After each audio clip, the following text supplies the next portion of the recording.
with Father Paul.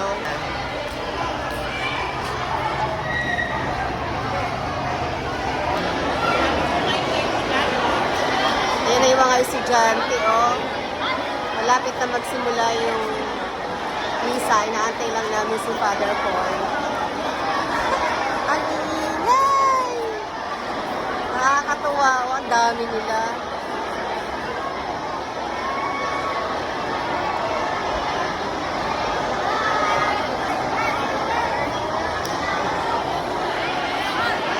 Ay, dami nila.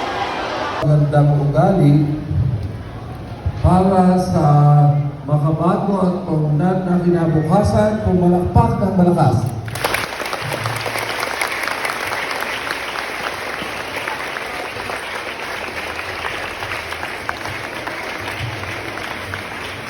Sa ngalan ng Ama, hang.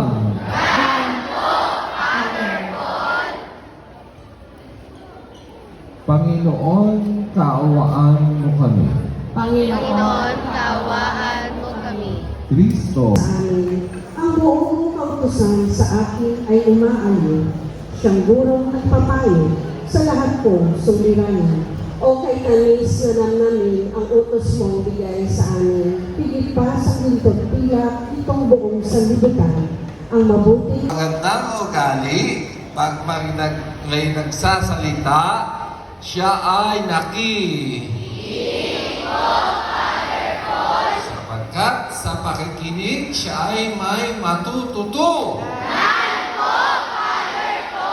Dahil ang pagkatuto ay susi sa pag-un.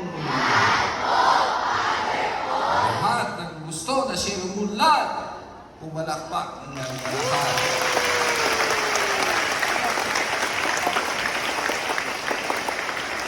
Susi sa kaunlaran, ang magandang pag-uo ay may magandang ugali.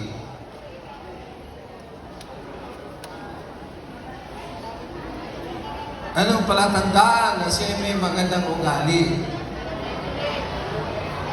Magandang ugali ba ang mabaho ang hininga? O yan ang magandang ugali. Sige.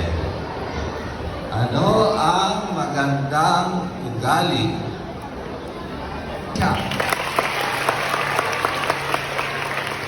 Ano ang magandang ugali?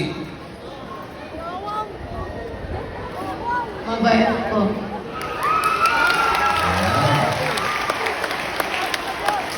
Pwede ba ang sagot? Matulungin po tulad ko. Mabait po tulad ko.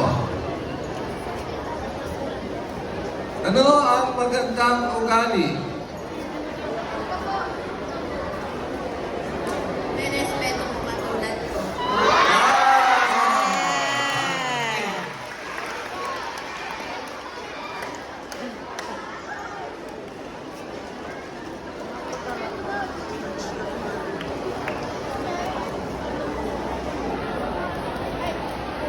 Magandang ugali ang maingay.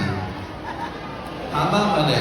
Say ni Jesus ngayon, anak, sana lahat ng sinabi ay mayroon ka. Lahat ng gusto na mayroon siya ng magandang ugali, pumalakpak ng malakas.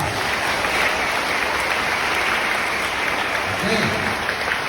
So, yun ang hihingi natin kay Diyos po, Father Paul. hihingi natin na biyaya na ipagkaloob niya sa iyo.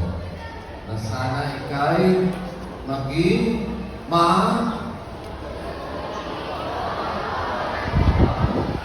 mabait po tulad ko. Sana ikay maging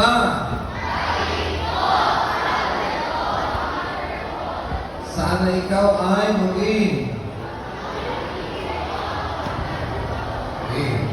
So, yan yung pasalubong ninyo pag uwi ang bata magandang sali ay... Ano yung sagot niyo kanina?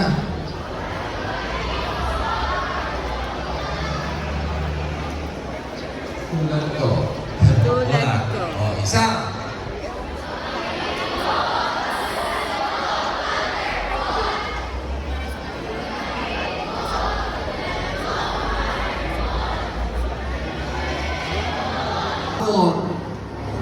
Hindi mayamang, mayabang.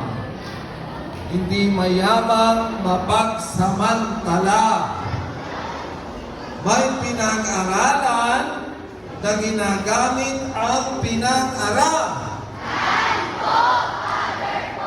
para sa kapakinabangan at kabutihan ng kap. So, yan. Ang Dito ako sa elementary.